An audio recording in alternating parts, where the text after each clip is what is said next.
네, 정의당 주간 정치 이슈 2월 3주차 방송 시작해 보도록 하겠습니다.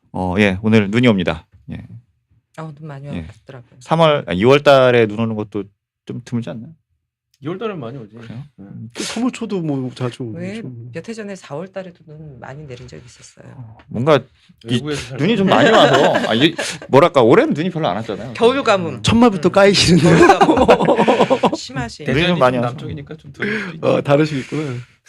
하지만 뭐 눈이 온다고 별 다를 건 없었어. 어쨌든 어제 발렌타인데이 물어봐야 되는데. 아이고 아, 넘어가도록 하겠습니다. 네. 아 맞다. 이제 초콜릿 아이고. 아니 초콜릿 받으셨어요? 예, 저 나 되게 최석 대변인 줬어요. 정말? 기자분에게 좋은 걸 제가 드린 거죠. 그러셨구나. 저는- 어떻게 3월 14일 창원에 다 가 있느라고 막 뿔뿔이 흩어져 있을 텐데 아쉽다. 그날은 이제 뭐 남자 사탕을 주는 날이니까 넘어가도록 하겠습니다. 예, 어쨌든 1시즌 마지막 방송입니다 오늘. 예, 왜냐? 제가 창원으로 파견을 가기 때문인데 유재석이 없어지니까 러닝이 힘들어. 하지만 우리가 이게 언제 시즌제였나 하는 생각이 들긴 하지만 그래도 쭉 했으니까. 시즌제인 걸로. 예. 예, 그래서 잠깐 이 선거 기간 동안에는 중단을 했다가 승리의 소식을 갖고 올라와서 이 시즌을 시작하는 걸로. 좋다. 예, 그러면은 첫 번째 얘기 해보도록 하겠습니다. 아니다, 인사를 안 했네요. 예, 아는데 저는 뭐. 이제 다 아실 거야. 우리 출석으로 해요. 새로 보시는 분들도 있을 수 있잖아요. 예, 그래도 저는 우리 들으시는 분들은 꾸준하게 들으시는 것 같아요. 조회수가 항상 비슷비슷하더라고. 뭐 그러면은 인사는 넘어가기로 하고 첫 번째는 자유한국당 내부 징계 얘기를 해보도록 하겠습니다. 5.18 관련해 갖고 징계가 있었는데 이종명 의원은 제명, 김순례, 김진태 의원 유예가 된 건데 징계 유예가 된 건데 이제 김병진 비대위원장 그날 사과를 하고 이 징계안이 나온 건데 이게 실제 징계를 하려면 의총을 해야 되니까 이게 사실상은 언제 할지는 모른다고 얘기를 들었습니다. 그리고 제가 보기에는 이제 비대위원장의 사과의 내용은 저는 뭐 저 정도면이라고 생각을 했어요. 뭐 마음에 안 드시는 분들도 있겠지만은 근데 이게 사실 징계가 너무 약한 거 아닌가 생각이 들거든요. 그래서 어떻게 보시나요, 이 징계권에 대해서? 논평까지 쓰셨던 논평 하셨으니 뭐. 대변인들께서 한번 해보겠습니다. 뭐 일단은 징계를 유예를 했는데 예. 그게 저는 그냥 자유한국당의 지금 현실이라고 윤리적인 모습이 현실이라고 생각되는데요. 만약에 진짜 문제가 있다라고 만약에 판단이 들었다면 지금 당 고위직으로 올라가는 사람들에게 선거권에 관련돼서 좀 생각을 해봐야 했었는데 그런 게 없이 그냥 징계 유예라고 했는데 그러면은 그분들이 최고위원이 되거나 당 대표가 되거나 그럴 텐데 그렇게 된다면은 그때는 뭐 어떻게 할지 사실 그건 더 기대하기 어려운 거잖아요. 예, 그 기회를 박탈하자는 거가 문제가 더 크다고 생각하는 거죠.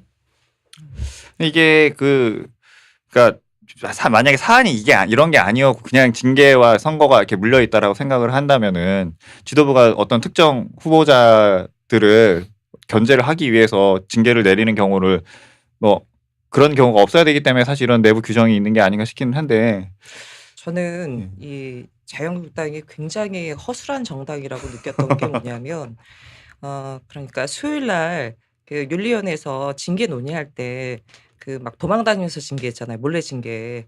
그 태극기 부대가 급습하는 것 때문에 기계회관에서 한번 난장판이 벌어지고 막 몰래 징계까지 했고 그날 저녁에 김진태 의원이 기자들을 불렀어요.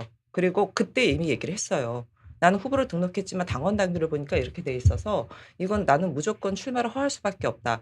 그거를 얘기했고 그 다음날 징계위에서 일단은 이종명 의원 제명시키고 둘은 지금 선거권 피선거권 지금 부여하고 선거 뛰게 하고 유예를 했잖아요. 그래서 자유한국당이 제대로 꼼꼼하게 따져봤으면 이 사태가 지난주 금요일에 벌어졌잖아요. 망원 이 난동이 딱 일주일 지났습니다. 그러면 이미 김진태 의원이나 김순례 의원이 전당대회 출마한다는 거를 만천하에 고한 상황이기 때문에 미리 제가 보기에는 꼼꼼하게 점검을 했었으면 후보 등록을 사실상 어떤 논의를 해서라도 막았어야죠. 예.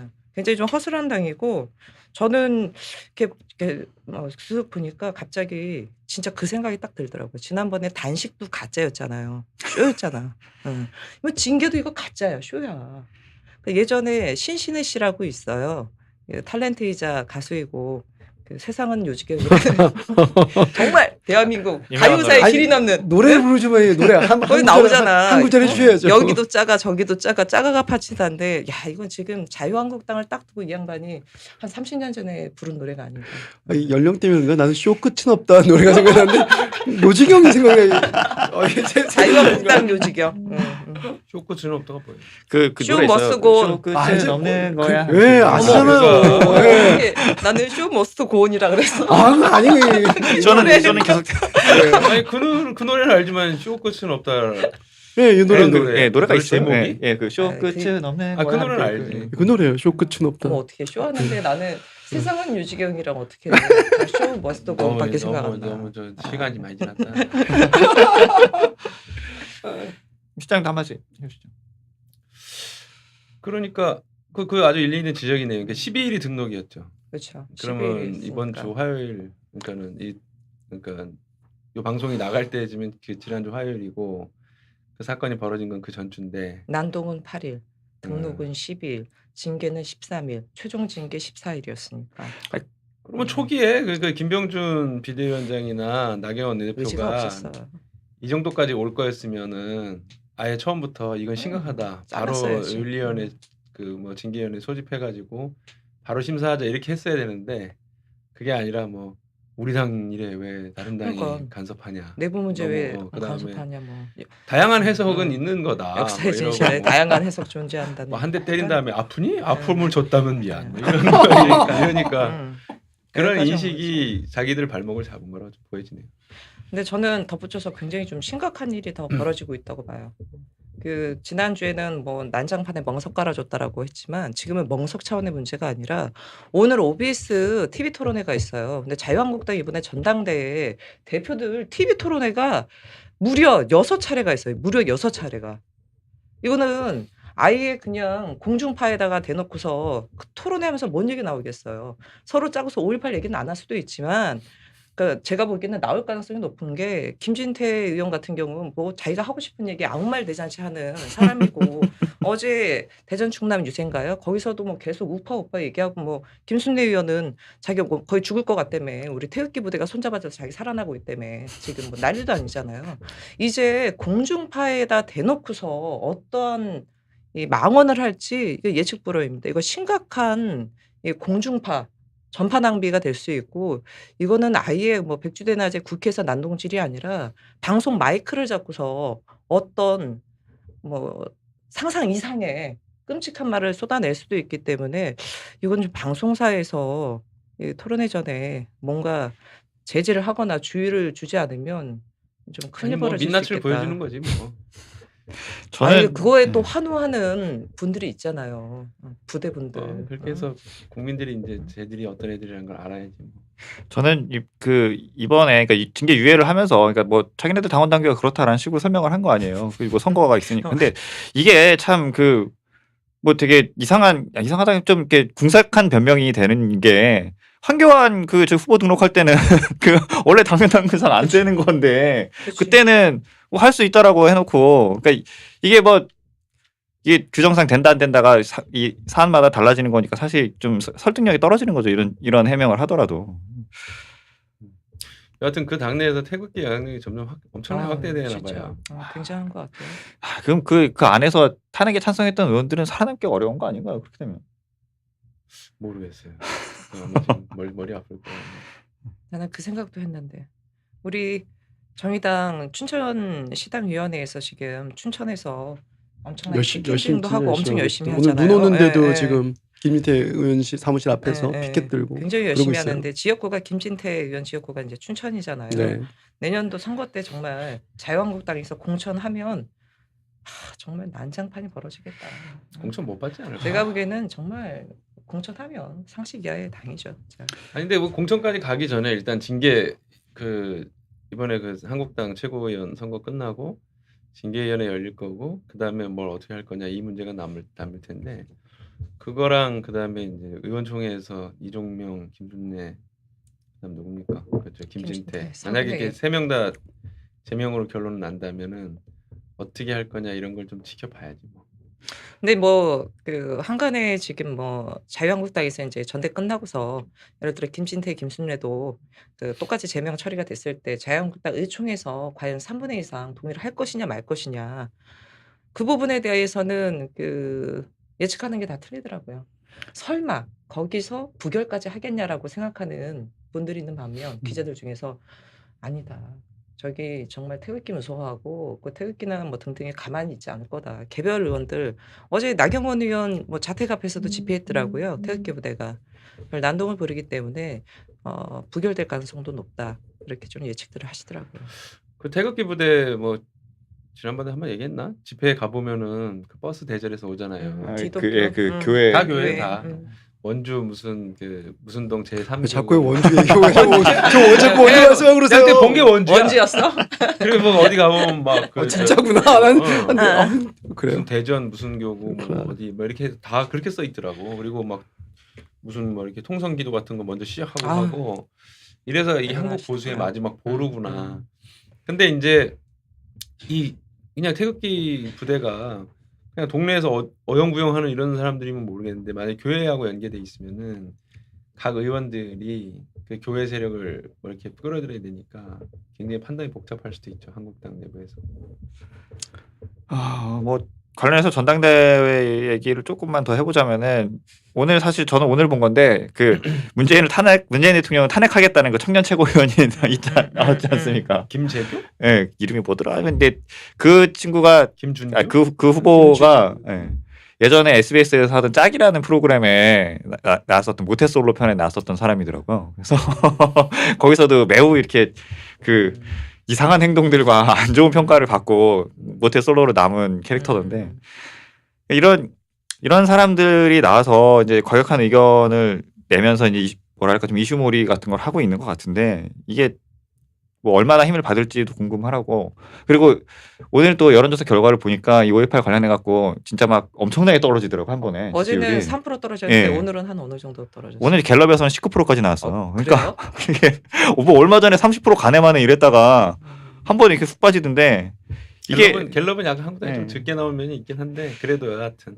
이게 충격. 그러니까 이게 뭐 당 내부에서 어떤 좀 힘을 받는다 하더라도 당 전체 지지율을 깎아먹으면은 뭐 자기네들 손해 아닌가 이런 생각도 드는데. 그러니까 택시 운전사를 1,000만 명이 넘게 봤다는 게 무슨 의미인지를 이 사람들은 모르는 거야. 그러니까 그 영화를 보고 막 그 저기 저 공감하고 한 사람이 그렇게 많다는 거를 이게 모르니까 참 답답한 사람. 그 아까 그 이제 아까 올려놓은 그 누구야 그 청년 최고위원 네. 김준교인가 뭐 그 사람 거기 물론 SBS에서 그 짝을 편집을 그렇게 했는지 몰라도 그 발언하는 걸 이렇게 좀 보니까 일단 공감 능력이 없어. 그 짝이라는 그 네. 오락 프로그램 예, 아니에요? 오락 프로그램. 그런데 거기서 어떤 여자한테 막 자기가 좋다 생각하니까 막 대시를 하는데 여자도 자기를 그렇게 위해 주니까 좋긴 하지만 나 너무 이렇게 하면 좀 부담스럽다. 뭐 그래서 이런. 어떤 여자분이 여자는 원래 이렇게 갑자기 이렇게 막 하면은 좀 부담스러워하니까 좀 잘 접근해야 돼. 그랬더니 안 사귀고 말지 뭐 이런 식이야. 내가 시간이 아까운데. 내가 시간 그럴 바에 내가 시간을 왜 그렇게 합니까? 막 이러면서 그래서 야 이건 돌 플러스 아이구나 이거. 이거. 나는 너무 잘났다 막 이런 거 차이. 그 사람 최고에 한번 대봤으면 좋겠어. 어제 유세하는 거 이렇게 하이라이트 뉴스에서 나온 거 보니까 그 말씀하셨던 것과 비슷한데 공감하는 능력도 없거니와 저기는 지금 극단적인 발언 누가 더 센 발언 하냐 아무 말 대잔치 하면서 그러니까 국민은 진짜 안중에도 없어요. 오로지 태극기 부대야 지금. 오로지 보수도 아니야. 수구, 우익 이쪽만 바라보고 다른 거는 전혀 볼 생각을 안 하는 것 같아요. 그나마 오세훈 후보가 박근혜당 넘어서야 된다 얘기하지만 아니 오세훈 저 후보 같은 경우도 말도 안 되는 게 5.18 유공자 가려야 된다라는 아니 그러니까 뭐 극단적인 부정적인 발언했지만 5.18 유공자 진짜 유공자인지 아닌지 가려는 이런 말도 안 되는 그 사족을 붙이면서 사실 동조를 하고 있는 거잖아요. 그래서 지금 한국 정치가 그 극단의 정치 어장관리 정치로 너무나 깊숙이 빠져드는 게 아닌가 싶어요. 어제 누구랑 이제 그런 얘기를 좀 했었는데 원래 이제 비슷한 성향의 사람들이 모여 있으면은 점점 그 견해가 강화되잖아요. 강화돼. 자기들끼리. 근데 이 비슷한 사람들끼리 모이게 되는 아주 큰 역할을 사실은 이 인터넷 SNS 소셜 미디어 쪽이라든가 그 그룹핑이 하는 것 같아. 얘기했잖아 어르신하면 SNS 민주주의가 그런 또 이 그러니까 예를 들면은 회계지. 만약에 이제 우리 동네에서 무슨 대화를 해본다 그러면은 동네에서야 그냥 우연하게 다 만난 사람이고 뭐 자주 만나는 사람이 비슷비슷한 사람일 수 있지만 그래도 무슨 뭐 업무 관계 아니면 친소 관계 그다음에 같이 뭐 운동을 같이 한다든가 이런 식으로 이제 만나게 되고 아니면 뭐 학교 친구 그 옛날 그렇게 만나면 좀 견해가 다르면은 야 이거 이번에 5.18 이거 좀 문제 있는 거 아니냐? 5.18 그거 북한군이 왔을지도 모르는데 그러면은 누군가는 야 그게 말이 되냐 그게 이러면은 아 이게 내 견해가 이게 좀 말이 안 되는가 보구나. 얘들한테 이렇게 좀 말도 안 되는 식으로 비춰지는구나 그럴 텐데 이미 자기의 공간이 따로 있어.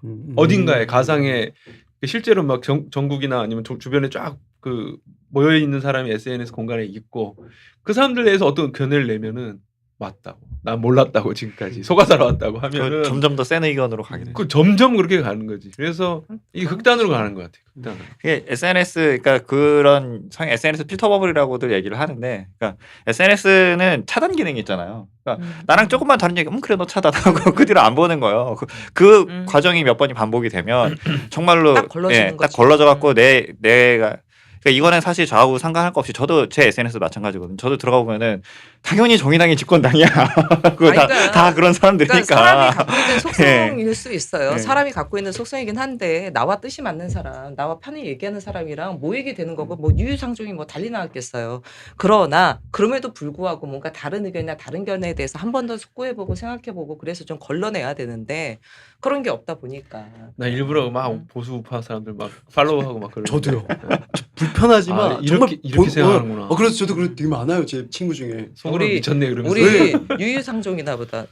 저도 그대로 둬요. 뭔 얘기하나 네, 보려고. 난 뭔 얘기하나. 애국 한국 동지인가 뭐 이런 페이스북에 이런 게 있는데 어마어마한 게 엄청나게 올라와요. 그 보는 게 나 되게 불편하지만 계속 좀 봐요. 예. 불편하지. 예. 어마어마해요. 막 올라오는 거 너무 보면. 불편한 그러니까 경우가 이 많아요. 문명의 이기들이 편함을 계속 이렇게 쉽게 찾게 만들어 주니까 이게 다른 의견들을 아예 그냥 차단해버리는 그런 상황도 자꾸 오니까 그러니까. 그런 문제들이 있더라고. 그래서 네 이거는 뭐 사실 시스템적으로 해결할 방법이 있는 것도 아니고 스스로 좀 어느 정도 인지를 하지 않는 이상에는 좀 해결하기는 어려운 그러니까 지점이 됐다. SNS의 자정 능력은 당연히 없을 텐데 저는 그분들이 그러니까 사회적이지 않다고 저는 건강하지 않다고 생각을 하는 거예요. 말씀하신 대로 지금 마을에서 동네에서 혹은 친구들하고 만난다면 그런 관계가 있다면 그거 진짜 그렇게 얘기하면 이게 아까 얘기하신 뭐 말이 안 되는 소리 한다고 친구 중에 분명히 그렇게 얘기하잖아요. 그러니까 다양하고 건강한 사람들을 많이 하면 그거에 빠질 수도 없을 거고 그렇게 자기만의 주장 논리를 얘기할 수도 없을 텐데 전 건강하지 않고 외로운 분들이 많지 않나라는 생각이 좀 들어요. 갑자기 그 얘기하니까 네. 아니 뭐 좀 네, 맞아요. 외로운 분들- 외로운 사람 외로운 사람. 아니 외로운- 예를 들면 외로운 이런 사람들끼리 거예요. 모여서 예를- 조직 만들고 당 만드는 거.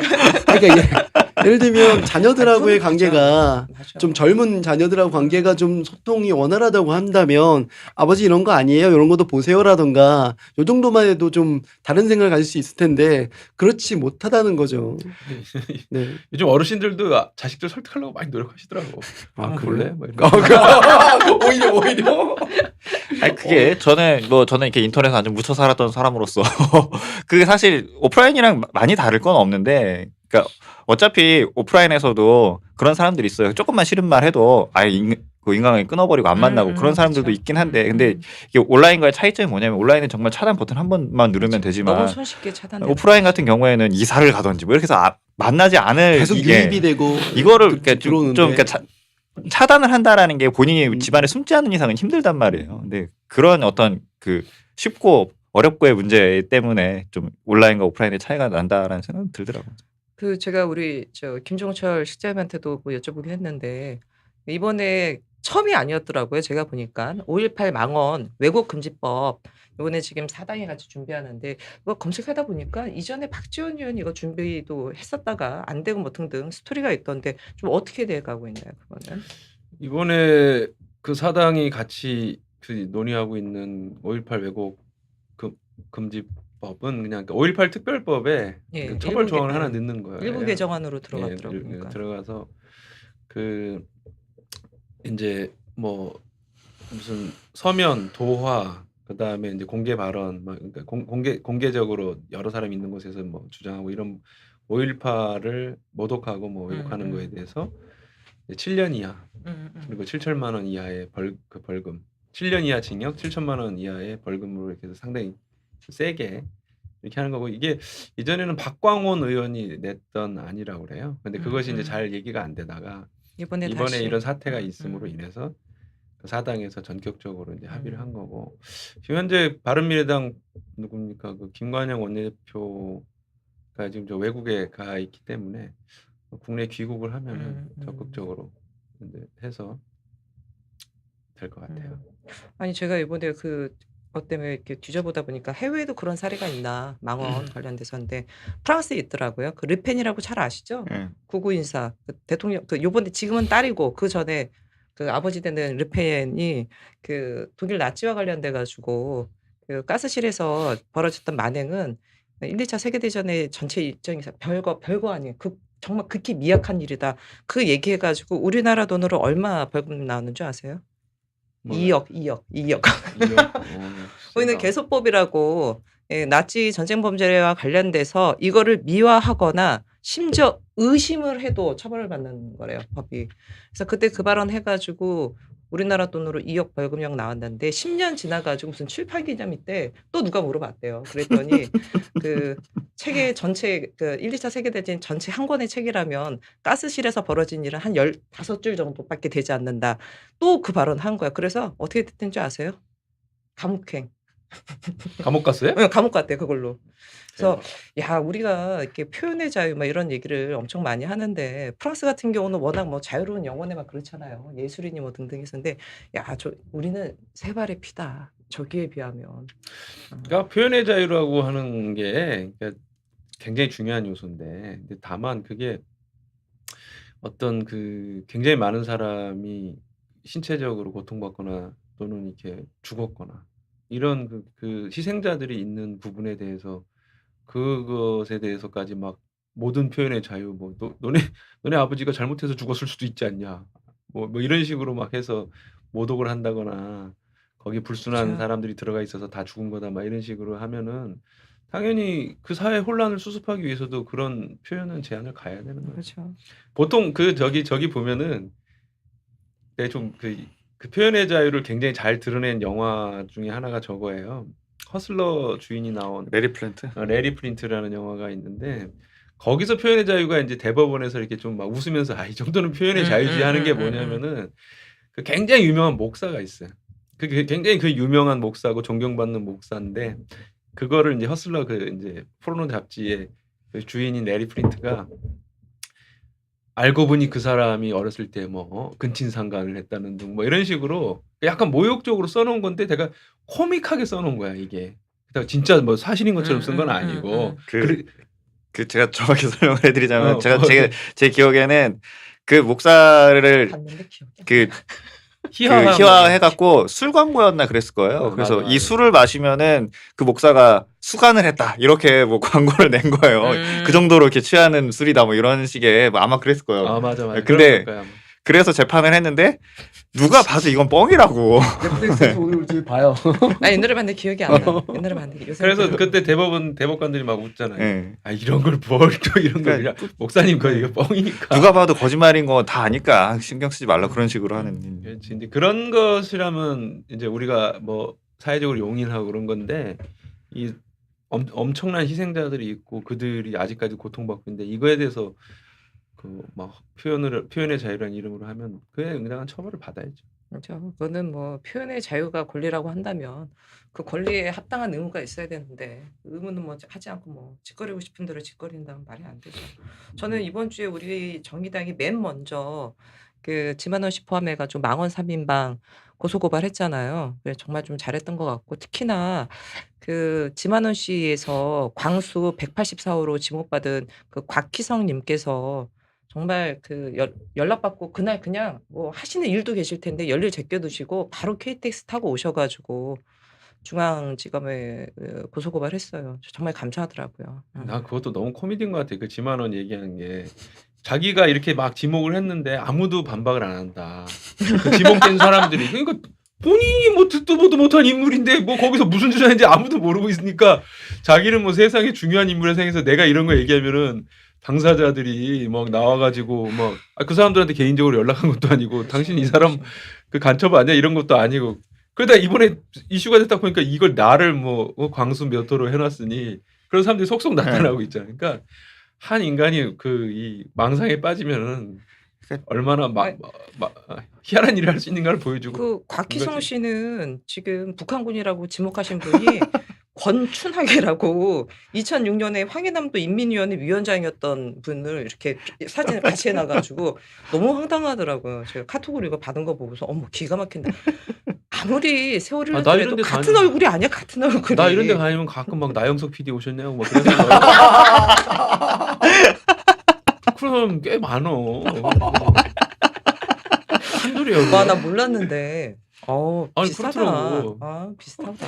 지만원 씨는 예전에 그 진윤건 그 교수랑 같이 그 뭐야 그 프로그램 하나 나와서 그때 막 화내고 예전에 한 번 있었잖아요. 본 것 같아요. 예. 그때도 봐도 그렇고, 그러니까 약간 그거야. 나는 이렇게 훌륭한 사람인데 왜 나를 몰라봐주지? 그거에 너무 빠져 있는 것 같아 보면. 그래서 그때도 막 말싸움하다 마지막에 결국 한 얘기가 뭐냐면 내가 수학 공식을 3개나 만든 사람이다.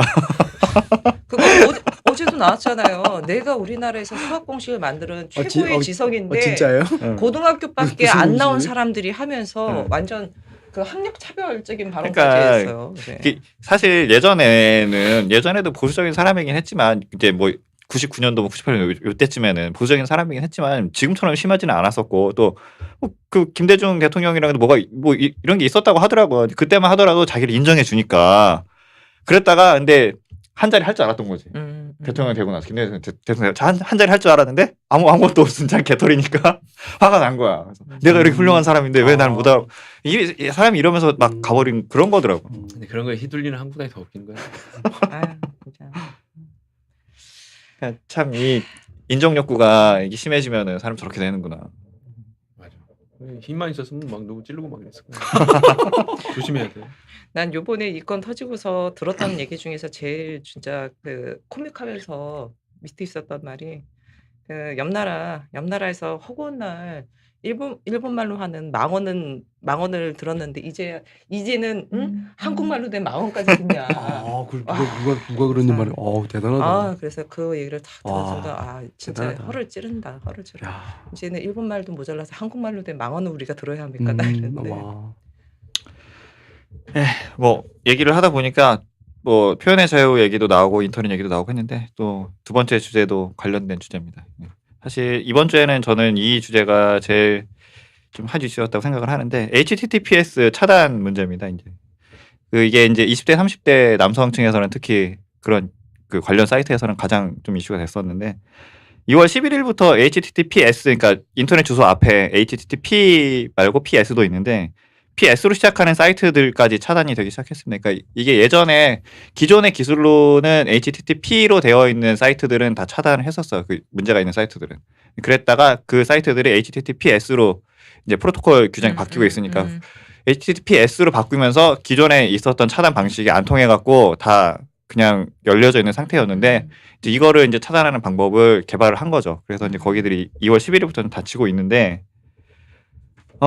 이거는 일단은 그 20대 30대 남자 커뮤니티 쪽에서 문제로 삼고 있는 것은 이제 이것이 이제 감청이나 뭐 이런 것이 아니냐, 개인 정보를 들여다보는 것이 아니냐 이런 문제들이 있는데 이 관련된 것들은 어제 뭐 이슈가 많이 되니까 방송이나 뉴스 같은데 기술적인 부분들은 많이 나왔어. 그래서 이거를 되게 간단히 설명을 하자면은 기존의 HTTP 로 하는 사이트들을 차단했을 때, 그러니까 DNS를 건드려 갖고 하는 방식이었는데 그거는 뭐냐면은 전화 번호부, 그러니까 내가 어디에 전화를 걸려고 생각을 해갖고 그 전화번호부를 찾았는데 그 전화번호부의 번호가 잘못되어 이렇게 바꿔놓은 거예요. 거기를 전화를 걸 수 없게. 그런 방식으로 했었는데 HTTPS로 오면서 그 암호화를 시켜놨기 때문에 이 방법으로는 차단이 안 되는 거예요. 내가 주는 신호도 암호화돼 있고 이쪽에서 오는 신호도 암호화돼 있기 때문에. 그래서 이번에 개발한 이 방식은 HTTPS로 암호화돼서 패킷 통신을 하더라도 맨 앞쪽에 가는 어디로 갈 것인가 그게 SNI 영역이라고 하는데 그 영역은 이제 암호화가 안 되어 있기 때문에 거기를 보고 어디로 가는지 이 판단을 한 다음에 이상한 데로 가려고 하면 차단을 하겠다 이거였는데 그래서 이거를 되게 쉽게 설명을 하자면 내가 어디로 전화를 걸려고 하는데 그 전화번호를 들여다보는 거예요. 그래서 어디에 거는지를 보고 이상한 데 걸려고 하면은 전화를 못 걸게 막는 방식이 된 거예요. 네, 그래서 이제 왜 국가가 내가 전화를 어디다 걸려고 하는 건지를 보느냐. 이제 이게 이제 문제가 된 거죠. 그래서 이제 좀 그 문제다라고 생각하시는 분들은 이거는 위헌 소지까지 있다라고 말씀하시는 분들도 있는 건데 정부에서 이렇게 하고자 하는 거는 일단은 유해 사이트 이런 부분을 예. 차단하겠다. 그러니까 이게 이 논의에 들어가기 전에 제일 먼저 일단은 얘기를 하고 들어가야 되는 것은 유해 사이트를 막아야 된다는 것에 대해서 반대하는 의견은 사실 없어요. 그건 맞다라고 얘기를 해요. 근데 이 방식이 그러니까 그거조차도 안 된다라고 하면 이건 좀 문제가 있는 거고. 근데 그 방식이 얼마만큼 그 합법적인 방법이냐. 이 문제가 이제 한 가지가 있는 거고 그 두 번째는 이게 효율적인 방법이냐. 이 두 가지의 문제인 거예요. 그래서 이제 합법적인 부분에 대해서는 아까 말씀드렸듯이 그것을 그 어디에 보내는지 국가가 보는 게 맞는가. 근데 이것도 설명을 하는 측이 지금 전화는 안 그러냐. 전화도 어차피 내가 전화번호를 누르면은 통신사랑 다 그 전화번호를 보고 연결을 시켜주는 건데 그거 다 당연히 다 보는 거 아니냐. 그거와 우편으로 생각을 했을 때도 내가 어디다 편지를 보냈는데 그럼 거기 주소가 써 있지 않느냐. 이거를 안 보고 한다는 건 말이 아니야. 어차피 공개되어 있는 정보이기 때문에 이 정보가 이상하다고 생각하면 차단할 수 있다. 이렇게 설명을 하는 거고 이제 찬성 측에서는 이제 반대 측에서는 그것을 데이터베이스화 할 경우의 문제점들을 얘기를 하는 거죠.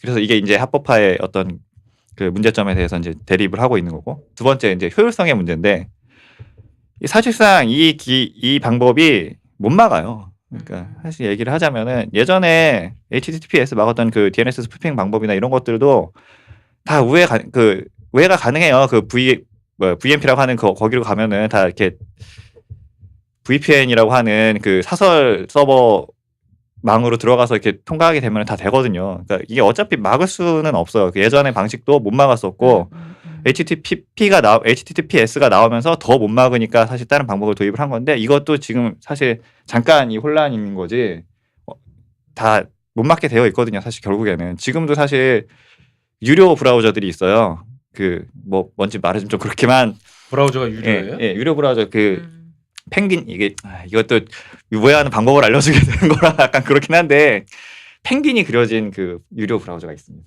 그거는 그 SNI 영역이 미국에 있기 때문에 못 건드려요. 그래서 그걸 쓰면은 지금도 그냥 다 되는데 이게 사실상 막을 수 있는 방법은 아닌데 어쨌든 지금은 한 60% 정도 트래픽이 줄었거든요. 지금 당장에는 사람들이 막 방법을 찾고 있는 막 상태니까.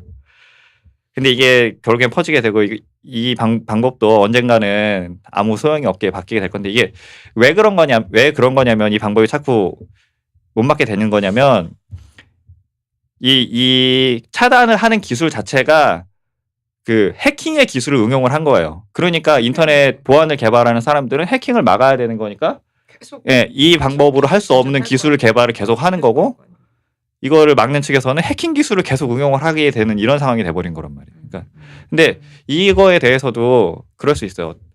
그러니까 어떤 범죄를 저질렀는데 그것을 진압하는 방법은 물리력으로 진압할 수 있잖아요. 근데 그 물리력을 이 공권력을 갖고 있지 않은 사인이 행사했을 경우에는 그건 범죄잖아요. 근데 공권력을 갖고 있는 사람이 물리력을 행사를 했을 경우에는 그거는 아닌 거고.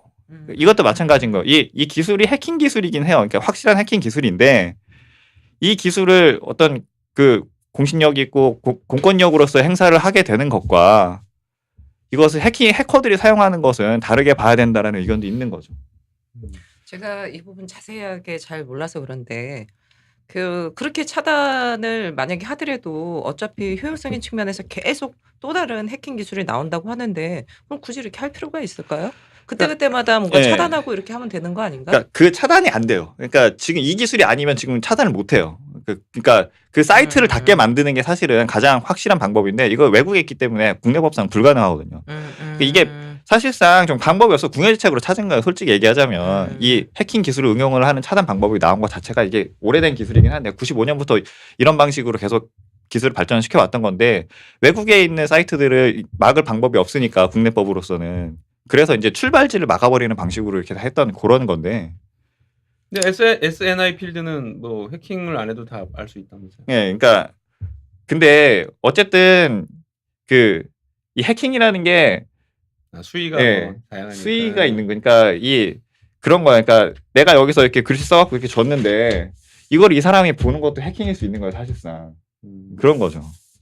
그러면 예를 들어서 지금 이게 감청이라든가 개인정보에 대한 우려의 목소리가 높다고 하는데 정부에서 약간 뭐 이게 문제가 있다 그러면 뭐 지금 이걸 추진하겠다는 거는 어떠한 뭐 이유 불문하고 이런 문제가 있다 그러면 다 그냥 사사시 차단하겠다는 건가요?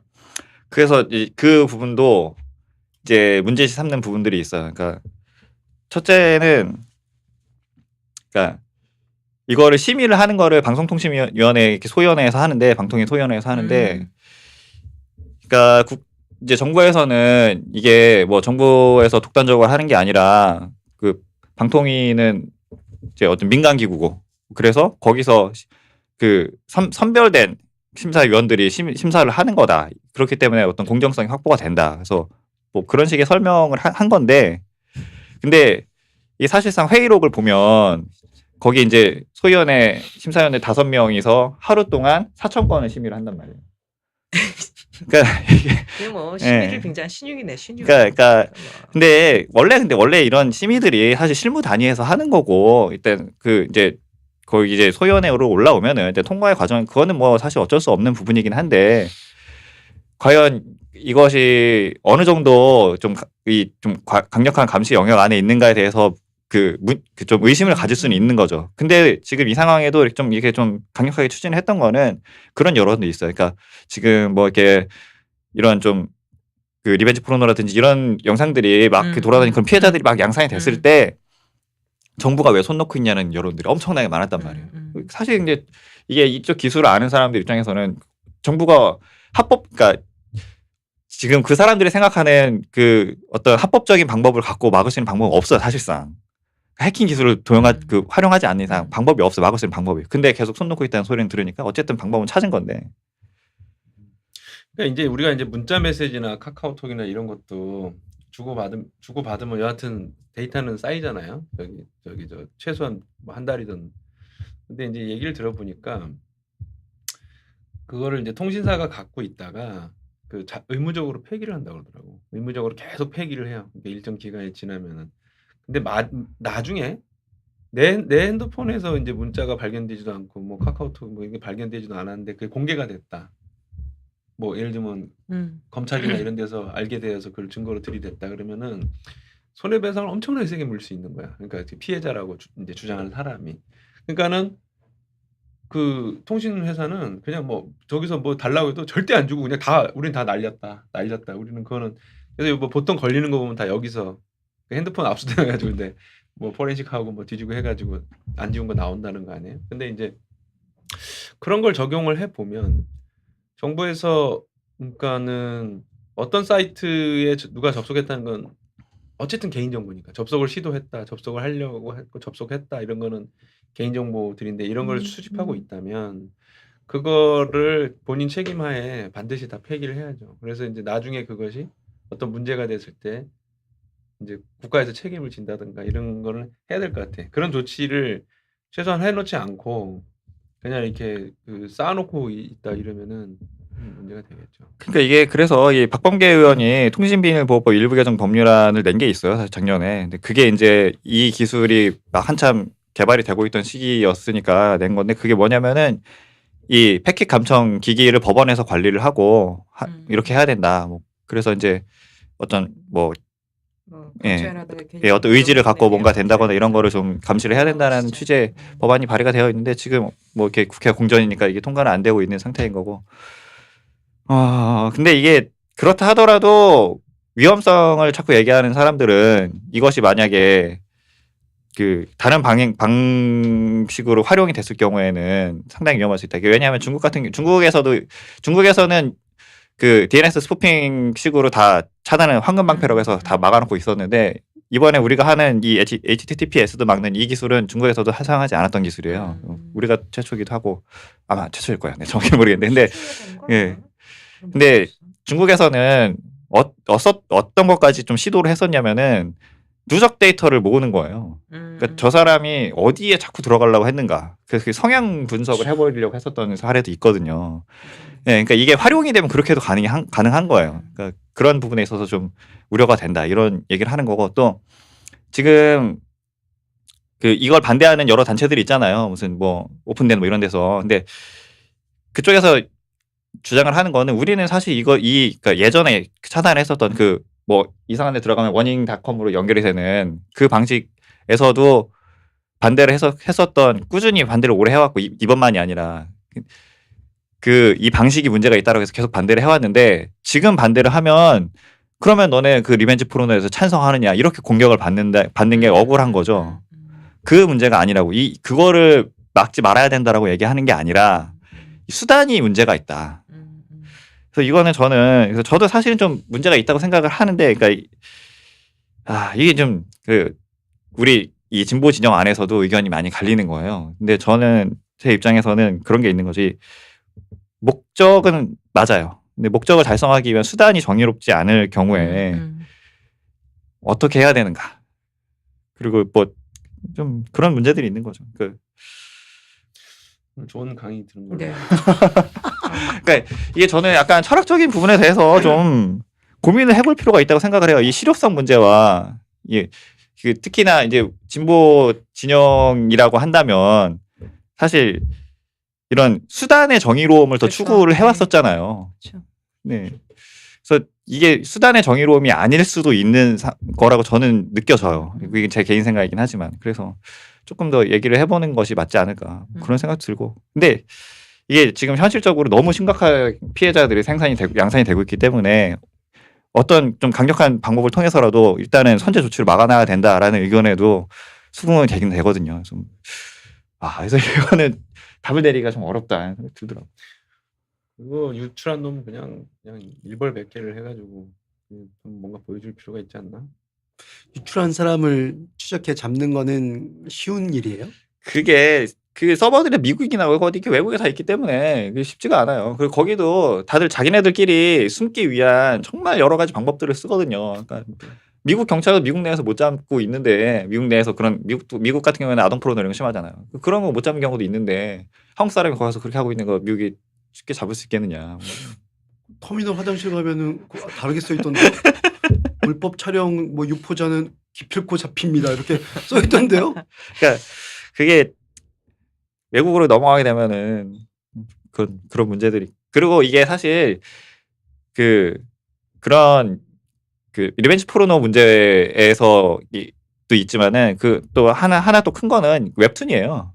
웹툰들이 유료로 결제를 해서 봐야 돼. 레진 코믹스 같은 경우에 이제 유료로 결제를 해서 봐야 되는데 그것들을 딱 그 데이터를 뽑아갖고 외국의 무료 사이트를 만들어 거기다 올려버려갖고 이 피해가 사실 엄청나거든요.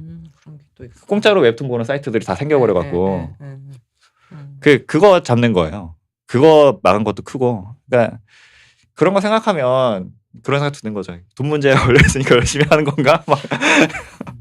아니 근데 저는 뭐 이거 좀 자세히는 잘 모르겠지만 어찌됐건 간에 제도를 만들어 가지고 국민들한테 뭐 감청이라든가 개인정보와 관련돼서 걱정을 끼치는 이런 일은 사실은 있어서는 안 되잖아요. 그러면 미국에 있어 가지고 제대로 미국 경찰도 못 잡는다 그러면 사실 뭐 할 말은 없겠지만 공권력이 존재하는 이유가 그 멀쩡한 시민들 때려잡기보다는 이런 거 일단은 잡아내는 게 국가 공권력의 일이기 때문에 이런 부분에 뭔가 더 뭐 지원을 하네 뭐를 하네 뭐 이런 식으로 가는 게 낫지 자꾸만 너무 제도적으로만 이렇게 하면 제가 문득 그 생각이 들었어요. 지난번에 민주당에서 무슨 가짜 뉴스 막겠다고 무슨 법 만들겠다 그랬었잖아요. 약간 좀 비슷한 맥락인 것 그러니까 같아. 가장 좋은 방법은 서비스 공급자를 잡는 건데 이제 그게 지금 사실상 방법이 없다 보니까 그런데 계속 피해자는 양산이 되고 있고 이런 지금 되게 애매한 상황이 돼버린 거라. 내가 드라마를 잘못 봤구나. CSI에서 보니까 다 잡아냈던데. 아니 터미널에 적혀 있다니까요. 기필코 잡힙니다. CSI 사이버는 다 잡아내던데. 그건 앞으로 그렇게 되길 원한다 이런 거. 그런가요? 희망사항이었나요? 아니 CSI. 이게 뭐 또 그런 말도 있어. 그러니까 우리나라가 사실 거의 최초고 뭐 중국을 제외한다면은 가장 강력하게 좀 규제를 하고 있는 나라에 속해서 외국은 다 안 하는데 왜 우리나라만 그래 하느냐 이런 불만들도 있고. 그러니까 외국이라고 그런 피해가 없는 게 아니고 모르는 것도 아닌데. 외국은 좀 적은가 보지. 그런 그러니까 어쨌든 그래도 거기도 피해자였거든요. 외국은 우리나라는 외국은 또 아동 포르노 문제 정말 심각한 나라들이 있어. 몇몇 나라들이 있어. 그런 경우들도 이 방식으로는 안 잡거든요. 그래서 뭐 그런 건데. 그래서 좀 저는 이 진보 진영에 있는 쪽에서 어쨌든 안전 이런 것 때문에 찬성을 되게 많이 하고 있는데 물론 그 목적에 대해서는 저도 찬성을 하지만은 이 수단에 대해서는 우리 조금 더 철학적으로 좀 논의해볼 필요는 있겠다라는 생각이 들어서. 근데 물론 이건 제 개인 의견입니다. 네, 통해요. 네. 그러면 창원 가시기 전에 불꽃을 태우고 가요. 그러네. 시즌 1의 마지막을 정말 야. 예. 맞아요. 그러면은 뭐 어쨌든 그래도 한동안 방송을 쉬게 됐으니까 마지막 인사들 해주시죠. 네. 아니 뭐 좀 더 우리가 재밌게 했으면은 더 많이 들으셨을 텐데 약간 좀 더 재밌게 이제 앞으로 해야 될 것 같아요. 나중에 우리 고문석 돌아오시면은 고PD 돌아오시면은 좀 재미있게 뭐 이렇게 하고 건강하게 잘 다녀오십시오. 예, 알겠습니다. 감사합니다. 저는 우리 고문석 PD님과 함께 창원에서 봄을 맞이하고 있다가 그렇다 저도 같이 오겠습니다. 네. 시즌 2에는 창원 성산 승리라는 좋은 결과를 가지고 새로운 모습으로 봄에 찾아뵙겠습니다. 시즌 2 첫 방송이 선거 승리 소식이었으면 참 야. 좋겠다는 생각이 드는데 시즌 1이 이렇게 히트를 안 쳤는데도 시즌 2를 만드는 건 굉장히 우리가 참 대박이야. 근데 이게 저희가 이건 뭐 우리 내부의 얘기지만은 당사에 사무실 이전을 하면서 스튜디오 마련을 하는 걸로 뭐 결정이 됐죠. 저는 그렇게 알고 있는데 당사 이전에요? 아니 그 사무실 책상에 이전하고 하면서 공간. 구조를 좀 공간을 바꾸면서 그래서 아마 여기보다 조금 촬영하기 더 나은 공간이 생길 가능성이 높습니다. 그래서 그때는 조금 더 예쁜 곳에서 찍을 수 있다. 인력이 더 필요할 것 같은데. 그러게. 아니 기획하고. 우리 이 프로그램 명칭도 하나 줘야 되지 않나? 응? 시즌 1은 그냥 이름도 없이 그냥 쓱 해잖아. 주간 정치 이슈라고 했는데. 이제 주간 정치 이슈 했는데 그래도 뭐 애칭이든 뭐든 164 방송반 말고 우리는 164 방송반. 정의 옥수수. 옥수수를 턴다. 좀 아닌 것 같습니다. 어쨌든 그럼 뭐 선거 승리 소식을 가지고 다시 만날 수 있도록 열심히 해보도록 하겠습니다. 저는 네. 내려가서. 수고하십시오. 예, 감사합니다. 아니 164 화이팅! 방송반도 좋은데 왜? 164. 왜냐면 우리 현신인데 164회 대변인실이 있고 원내이 있고 뭐 행정실 있고 이게 되게 재밌잖아. 그러니까 무슨 방송반.